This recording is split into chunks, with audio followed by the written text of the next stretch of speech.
ආපු එකේ කේක් කෑල්ලක් කාලම යනවා. මම මේ තමුසලගේ මේ අම්බු මේ බර්ත්ඩේ පාටි ගානේ ඇවිල්ලා මේ මගුල නටන්න ආවේ නෑ. මං ආවේ මගේ නංගි ඉන්නවද කියලා බලන්න ඕනේ චූටි නංගි. මේනේ ඔයාගේ නංගි මේ එයා නෑ. ඇයි? නංගි නෑ? නෑ. හරි. තමුසලගේ බර්ත්ඩේ එක තමුසල කාගනි. මේ ඔයි. මේ පාර මොකක්ද තමුස කියන්නේ? මොකා වුණත් අර තමුසට ගහපු එක මාර සාධාරණයි. ඔතනස් කියන්නේ? ඔය හැසිරෙන හැටියට ගහලා මදි.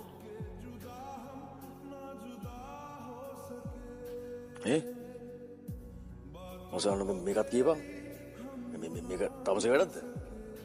අනේ මේක මං ඔය හැංගි ගහන්න නෑනේ. ගහන්න නෑ නෙවෙයි මරලා දාන්න වටින්නේ. හැබැයි ඉතින් මරලා දැම්මත් හැදෙන්නේ නැති මිනිස්සෙක්ව වචනයක්වත් නොකිය අතහැරලා දාන එක තමයි කරන්න තියෙන හොඳම දේ. මං ඔයාට සම්බන්ධ නෑ. කේක් කෑල්ලක්වත් කන්න බැරි ගල්ලිප්පා.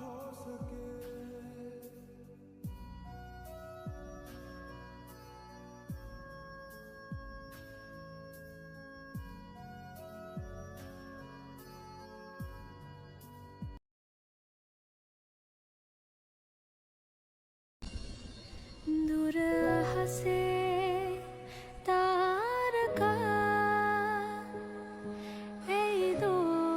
යුගාන්ටම වරදක් කළා නෑ.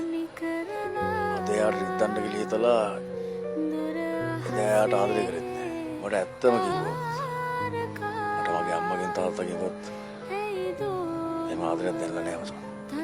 අපේ අම්මා කොච්චර සැලකුවත් මට ඒක දැනෙන්නේ නෑ. සුන්ලා ජීවත් වෙන විදිය මම මගේ අම්මගෙන් තාත්තගෙන් දැක්කේ නෑනේ. ඒ කියන්නේ මං ආදරය කරන දන්නේ නැද්ද කොහෙද?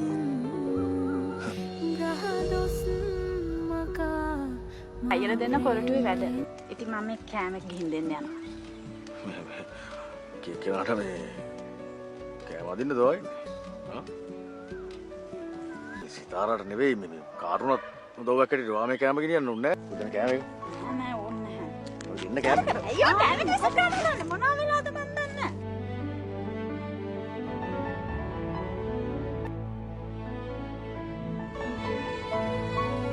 එදා යුගානගෙන් කෑමක උදුරන්න නැතිව මට විසිකරන්න නෙවෙයි. උන්ට ඒක ඉල්ල දෙන්න. අද මට හිතෙන් යුගානගේ කෑමක හරි අරන් විසිකරන්න.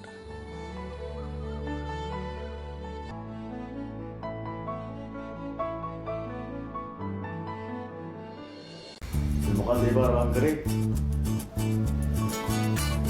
කරේ තේන්නේ නැද්ද? තනක් නොතන නෑ ඔය කොයි විදිහට ජරා කෝටක් කටේ ගහගෙන එක මැදුම හුස්සනගෙන ඔෆිස් එකේ ගෙදරයි දෙකේම එනාට මහලු ඩිරෙක්ටර් බොස් කෙනෙක් කොහොම ඉන්නවද? ආයෙත් දාන්න මම ටිකක් පිළිවෙලට ලස්සනට ඇඳුම් බලන්න තියෙනවා. කොහෙද ඉතින් ඒවා කරන්න වෙලාවක් නැහැ.